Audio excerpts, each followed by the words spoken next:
listening to Making Data Simple, where we make the world of data effortless, relevant, and yes, even fun.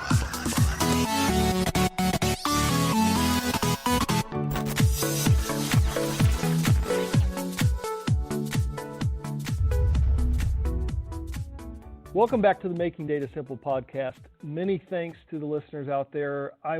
Last week I was at IBM Thinks conference and I had a presentation of my own, and many of you came up to me to chat with me after that presentation, said you recognize the voice, and very humble appreciation. I appreciate everybody that's listening.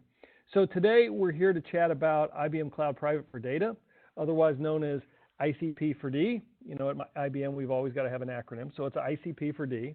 And we'll describe what that is in a moment. But let me introduce the stars of the day. I've got two guests with me today. The first guest is Madhu Kochar. I've known Madhu for a very long time. She's absolutely first class. She is the Vice President of ICP for Data and Unified Governance Development. She's a peer here with Data and AI Development. And then I've also have Hemanth Manda. And he's driving the offering around ICP for Data. And his son is also a Chiefs fan, so that's a bonus for Hemanth. But he's formerly the Director of Platform Offerings for IBM Data and AI, and again, namely ICP for Data. So welcome to you both. I appreciate you guys being here. Thanks, Al. So I know you both very well. Let me give you the opportunity just to introduce yourselves to the larger community here. And Madhu, if you wouldn't mind, go ahead and go first. Thanks, Al. Yeah, like you said, Madhu Kochar, I'm peer of Al, lead the product development engineering for our new offering in Data and AI called IBM Cloud Private for Data, in short ICP for Data. And I also lead the segment around unified governance and integration as well, based out of San Jose, California. Terrific. Hemanth. Yeah, thanks, Al. This is Hemanth Manda. I lead the offering management for IBM Cloud Private for Data, based in Dallas. And as Al rightly pointed out, we do support Chiefs, at least a part of our family. And we appreciate that. Can you say that Kansas City has the better barbecue, though? That's the question. That we have to debate on. All right. We'll leave that for another day, but at least we can agree on the Chiefs. Hemanth, during the playoffs, was texting me during the Chiefs game, and unfortunately we came up short, but I guess there's always next year. Tell your son to hold faith. When we just got back from IBM Think, like I said, and I don't want to turn this into too much of a conference discussion, but one thing I did have a question for you guys, in that you were there for a week, you talked with many clients. What were the main themes that you came back with? I mean, what's the community, what's the industry thinking about? Any thoughts there as we jump into this? So one of the themes which I heard, and I think it kind of resonates what Al, we've been talking about this last year as well, that every business out there, every organization, every enterprise is looking to transform themselves. Either it's the journey towards digital transformation, self-service, or modernizing their stack. IT budgets are getting reduced, and everybody wants to get to AI. It's for some, it still feels like a buzzword. They just don't know how to get started or what does that mean. And every industry itself is so different, right? So what could be for banking could be very, very different for example, oil and gas. So those were some of the common themes, at least was in my conversation as I was talking with clients and business partners. What about you, Hemanth? Yeah, I think somewhat similar, right? People are struggling with how to basically embrace AI and start leveraging and monetizing the data. But also people are looking into how to modernize and try to essentially embrace and adopt cloud, because getting to public cloud is a nirvana for many of the industries and enterprises that we work with for a number of reasons, right? Because of the regulatory and compliance constraints they live in.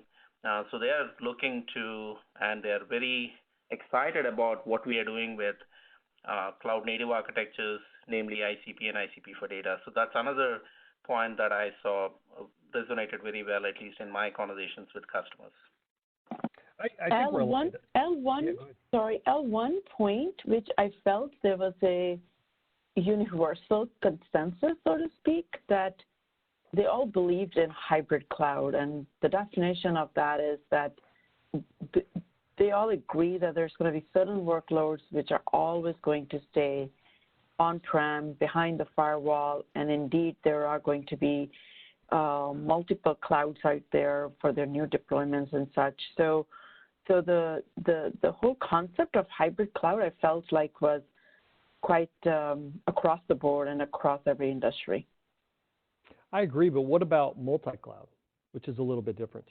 Yeah, no, that's a good point. And actually, in one of my presentation, which I was doing at Think, I polled the audience and asked them about multi-cloud as to who got more than, 2. And I think about close to 70 to 80% hands went up. And people think multi-cloud is not just pure vendors like Amazon or Azure or IBM Cloud, but also, Salesforce is a cloud for them, Workday is a cloud for them. So definitely multi-cloud definition is out there, and that brings a lot more challenges, right, in terms of how are they going to get insights out of all this data which is residing in all these multi-cloud? Yeah, I mean, I get a sense, Al, that people are not actually taking multi-cloud very seriously. They do understand it at a high level. Probably system integrators are looking at it more seriously. But very soon, this is going to become a big problem, especially once you start having multiple clouds and you have to essentially manage data, manage workloads, manage applications across these multiple clouds with different governance policies, with different licensing arrangements. It's going to be a challenge, and unless you have a vendor or you have a process to handle this, it's going to be a serious problem pretty soon. Yeah, I think where we're absolutely consistent is that I think everybody's looking towards becoming a digital business and working their way across the maturity curve, as I often point out when I'm driving. And I'll talk to when I'm pitching, and I'll talk to that in just a minute. I think everybody's really driving the hybrid cloud piece as well. The one issue that stuck out for me, or one item that stuck out for me, which I applaud, is the fact that there was a lot of talk about AI not being magic. And I think that's important because as clients are pushing through that maturity curve towards ML, towards AI, I think one thing that inhibits that final drive is the fact that, it's hard. If you can't see what's under the covers, you don't see what's under the hood, it's hard to trust it. So that's where at IBM I'm pretty pleased that we're driving things around explainability, around anti-bias, et cetera. So we're lifting up the hood. You can see how the decisions are being made, so you can trust those decisions. I don't know if you guys caught the same thing, but I was pretty. I thought that was a theme throughout the conference, and I think it's it's rightfully so. Yeah, I mean, I saw a LinkedIn post, and apparently this is a comment that our general manager, Rob Thomas, made, and it goes something like this. If you see something written in Python, it is probably ML, which is machine learning. And if you see something written in PowerPoint, it's probably AI. It's probably simplifying it a little bit, but the gist of it is, I think we make too much of AI. It's more simple than what it is. Yeah, what we're doing is computer science here. It isn't magic. So I'm with you. Yeah, and just to that point, Al, right? Like you said, rightfully, that AI is not a magic, right? The other team, another strong point of view we in IBM has been talking about is that there's no AI without IA, right? IA meaning information architecture, and that just the definition of all that means is, every organization, their own choices of their technology, their stack, their workloads, processes, policies, and whatever, to make that IA. So that really then also implies everything around data, right? If they know where the data is, how do they collect it? How how's the data organized and analyzed. I mean, that is sort of what will get them to AI once they have figured out what their IA and the new modernization of that information architecture should look like. Yes, and a perfect segue as we're in the Making Data Simple podcast. So let me come back to, that was a good discussion. I want to come back to ICP for Data, IBM Cloud Private for Data, speaking of. And Madhu, you and I had an opportunity to sit down at Think, and I think we were doing a video at the time talking about ICP for Data. And I gave an analogy there that I thought I would repeat here. And that is, you know, we're promoting what we call the journey to AI, but really it's about becoming a digital business. It's around collect, organize, analyze, and infusing AI. And I look at it like at a maturity curve from left to right. I've talked about it before on this podcast, which is essentially data, unified governance, analytics, machine learning, and AI. And we have this objective, at least one of many objectives, but of making everyone like an ML chef. But for anybody to be a chef, you've got to have a kitchen, you got to have recipes, you got to have meal kits if you just decide not to make your own recipe. And to me, that's the best analogy that I have, is that ICP for Data is that kitchen, a platform, if you will, to bring everything together today. And so let me pause there. Technically, Madhu, I'll start with you. Can you explain what ICP for Data is? Sure. So think of, you know, like we just talked about in terms of, you know, requiring the right IA to get to AI, and how do you really make the data ready for AI. So what IBM Cloud Private for Data provides is a platform, so to speak, and a very, I would say, trusted analytic foundational platform for you to be able to access data, even move data onto the platform if needed, but be able to get to data through virtualization. Comes with built-in knowledge catalog where we can understand where the data is coming from. We can understand what is the quality of the data. We can understand the lineage, the usage of the data. Al, to your earlier point when you were talking about the trust of the AI, right? So this is the Watson Knowledge Catalog is the core which helps you with the further traceability and explainability of your models. Then on ICP for Data, it helps you on the analyze phase where you have the capabilities to build models, be able to deploy models, the whole DevOps around the models, and then to top it all, really to operationalize AI with the trust and the transparency as it's needed. And if you open up the hood on ICP for Data, after all these functions, it's a cloud-native platform. Orchestration is done all through Kubernetes, microservices architecture that implies a lot of application portability. You know, this kind of fills the hybrid cloud world, like you build once and you run anywhere. And on top it all, there is a lot of open APIs. We obviously use a lot of open source when we build this product, this platform. And open APIs where it's very easy for any partner, any tech partner, or any client as they start leveraging our platform to start building solutions on top. I know I said a lot, but this is sort of truly the end-to-end platform. Very nice. I think very, very nicely done. Hemanth, let me ask you. So we're talking about a microservices platform. Why? Here's my question. You're the offering guy. Why is everyone talking about microservices?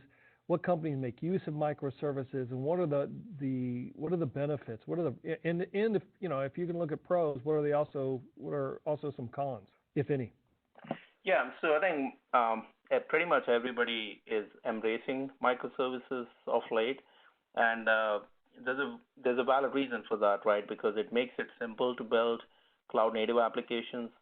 They are portable, given that you can run it on any cloud infrastructure, and more importantly, It gives you the flexibility to scale up and down, and it gives you the objective building services in a structured fashion, right? So there are a lot of benefits that containers and Kubernetes provide, and more importantly, what we are seeing is that as folks shift to modernize their applications, they would like to essentially embrace all these concepts that containers and Kubernetes provide as a default, right? Because there's a lot of benefits that they offer in terms of making sure that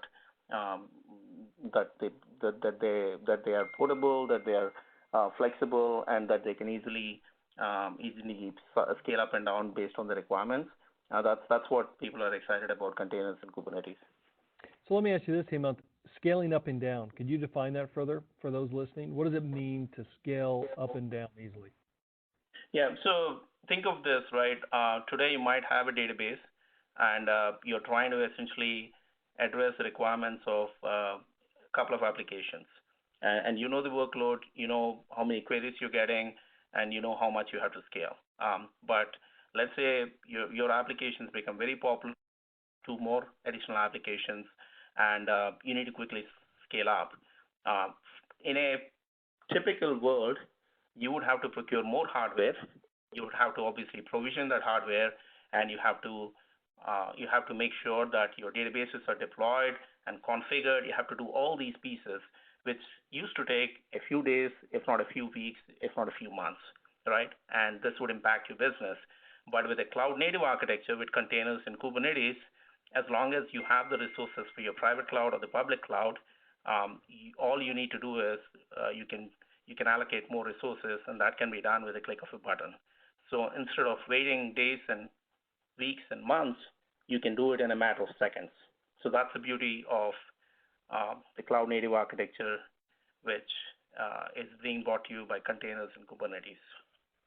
Now, this is called IBM Cloud Private for Data. What about public cloud, Hemanth?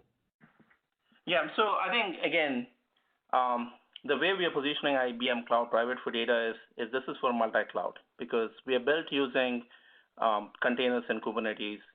It doesn't really matter if you lay them on a bare metal platform in your data center behind the firewall, or you're putting this on any public cloud infrastructure such as Amazon AWS or Microsoft Azure or Google GCP. So it gives the same framework, right? The big difference here is that this is for a dedicated cloud. That is, it's not IBM managed. This is managed by the customer. We do also support IBM managed offerings on public cloud, on IBM cloud, and also on non-IBM clouds. Yes, that's also an option if customer wants to, but specifically ICP for data is for multi-cloud, and this is customer managed. So Madhu, a couple of questions for you. First one, just very simply, you talk about open APIs. How open are they? In other words, if I'm a customer listening right now or a partner, how easy is it to hook into those APIs, and how would I go about doing that?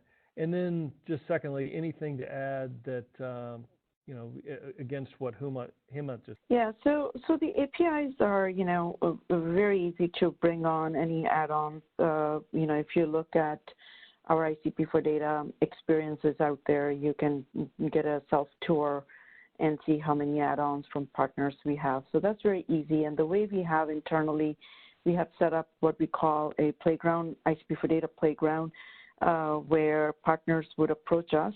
Obviously, we as a team decide what's critical for us to bring on. And once those decisions have been made, the clients would just come in and leverage our playground. So this way, the solution end of the day to the client is seamless experience. And we have, depends obviously from various partners, but Ally have seen where within a week to perhaps a couple of weeks when we can get the partners up and running on what we offer through the playground, and then push through the production, obviously, when all the quality testing and other things have been verified and the use cases thoroughly tested. Easy to push into production after that. On the playground side, if I'm a partner or client alike, am I able to use my own data, or do I throw dummy data into the playground just to get a feel for the platform? Yeah, so it depends. On certain partners, if there is a need for isolation, very easy for us to provide that. It's still a multi-tenant, meaning within the same organization you could have multiple users. But very isolated for your organization or your partners, and you're free to bring your own data and leverage from there, right? I mean, security aspect for our platform is very, very critical. We take this very seriously.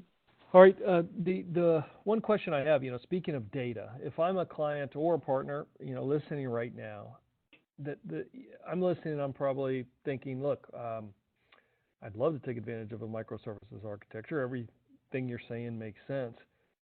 But you guys don't get how much data I have. I cannot afford to move data. Moving data costs me money. I've got ETL on my systems already today. I can't afford to disrupt the business that I've already got established to make a move to a whole new platform. And I guess, so this question is out to Hemanth or you, Madhu. What is your response to that? How do I get started? I mean, I got the sandbox, but man, it's still cumbersome when I'm thinking about, hey, I got so much data in already my existing repositories. I can't afford. I've been moving to data lakes already, and God forbid if I had to do it again. Yeah, so I think it's pretty straightforward, Al. We're not expecting our customers to move their data onto our platform. They can if they want to, if they're trying to come up with something net new in terms of a process or an application, and if they want to store their data in a relational database or a NoSQL database, we all support all of those, right, if they want to. However, if they already have databases or data lakes or data warehouses, you can simply connect to them. We have a great new technology as part of the platform called data virtualization. It's all homegrown, based on a net new technology that we developed in our research labs. That is far more superior when compared to data federation. So we can connect to the data sources and govern and analyze the data from within IBM Cloud Private for Data. So our message is pretty straightforward. You don't need to move your data. Keep the data where it is. We can connect to it, and we can basically start monetizing it from the platform. Yeah, that's well said. Just one comment, and Hemanth mentioned this, but I want to sort of underscore it. There are a few niche players outside, right, who claim that they can do data virtualization, but I think the technology which we are providing through this platform, one of the key underscore here is that, look, when you reach to AI, when you get to those models, as we were talking earlier, Al, on the explainability and the traceability, it is going to be so critical that you are able to understand the lineage of all these virtual objects, so to speak, right? The various joins which has been happening across the board to bring that data for you. That's a key differentiator, which not too many of our competition can get to. And that's one of the differentiator from this platform perspective. As I was talking earlier about our enterprise knowledge catalog as being a key tenet of the platform. Makes sense to me. And I threw you guys a softball because I was hoping, Hemanth, you're going to say something about virtualization, which kind of been my baby, and we're pretty proud of it. I have a few more questions. These are like what I call the lightning round for you, Madhu and Hemanth, just to get you guys to know you personally with the remaining minutes that we have. But before I do that, is there anything left around ICP for data that was left unsaid that we need to make sure that the community hears? Or did we get it? I think we covered almost every aspect. I think the only thing I will make a point that we are truly continuously developing and integrating. We are very focused on innovation, and just keep an eye out on this one, right? We are just going to be releasing very soon, end of this month, our new accelerator around regulations, which will definitely save lots of money to our clients and get ready for them to be compliant. So there's a lot of new innovations coming on top of this platform. Fantastic. Yeah, I would just second what Madhu said, right? I mean, within the 6 or 7 months that you talked about, Al, we did 4 releases. That is unheard of within IBM. So we are acting and executing as a startup, and we will continue to do that. We're trying to bring in more innovations into this platform. So the rate at which we are moving forward is essentially an exponential scale, right? So that will continue. And also to our listeners, if anybody would want to join our advisory council, we're open to that and would love to get some feedback from our clients or potential customers. All right. That's good. I think we nailed it. So look, if you don't mind, I've got a few questions for you all. This is one of our favorite things where we get to know you guys a little bit better. I'll start with Hemanth. So I'll ask you, and then I'll go back to Madhu. We'll go back and forth here a little bit. Hemanth, what do you do for fun, man? I do play a little bit of basketball. At least I used to play a lot more before I started off with ICP for Data. ICP for Data keeps me very busy, but yeah, I do play a little bit of basketball over the weekend. I also try to take my kids to a bunch of things, so they keep me busy as well. So that's primarily what I do for fun. You need to work on that word try. I'm sure your wife doesn't appreciate try. You got to get them to those locations. Hey, so what about you, Madhu? You live in the Bay Area. That's always sunny, right? After the flooding that I experienced last week. Yeah, absolutely. I live in a beautiful foothills here. So what I like to do for fun is to squeeze time for hiking. I try to do that on the weekends. Nice. Who would you say is your number one role model today? Yeah, I have a lot of role models as well. I mean, if I were to pick one or two, and you're putting me on a spot, I would say Steve Jobs. And within IBM, I worked very closely with Rob as an EA, and I do consider him as a role model as well. What are the attributes that inspire you? I think there are a few attributes that I like. One is obviously trying to be market-centric as opposed to be inward-centric. And secondly, ability to influence others without actually controlling them, right? It's a soft influence. And there are a few others, but I think those are the two. All right, Madhu, what's your number one role model? So, Al, I got many role models, as Hemanth was saying, right, for every aspect of our life. I have many different folks within IBM and outside. But if I truly have to sit back and think generally who is that one person who inspires me the most, it was my mother. And the reason I say that is because she was a petite 4'11" woman, firecracker, and always believed that she could do whatever her heart was set to. And as I look at her growing up at the years she was growing up, the challenges as a woman she faced, and how she fought against all that, how she challenged not just herself but everybody around her to push out of the status quo, their comfort zone, and reach the successes. She has always been encouraging me to be the best version of myself. So I look up to her. Nice. You're a firecracker as well. So now I know where it comes from. So I know you're involved in encouraging women in the world of tech as well, right? Anything that you'd say there? That's right. Oh, yes. I'm very motivated, and I think that comes from my mom. And it also comes from many women in IBM who has helped with my path. So I do give back a lot. I sit on IBM Asian Corporate Council. That gives me an opportunity to work across IBM and with women, and especially in the Bay Area. I lead the Women Charter. We do a lot of activities. I do include men in this too. But yes, a big champion of them. I mentor close to hundreds of women, and we are always looking for opportunity to give them a very safe and open platform to bring their talents forward. Fantastic. Well, speaking from a guy with 3 daughters, I applaud that. Al, you're one of the role models because peers like you make it very easy. So thank you for that. Well, thank you. Hey, Hemanth, a couple more questions and then I'll call it quits. But what's the number one thing you want to learn right now? So I'm always learning. So I do also believe in continuous learning. I'm trying to learn new technologies. I used to code a long time back. I stopped coding and focusing more on the business side of things. I'm trying to get back to more technical. So that's one area that I'm trying to focus on.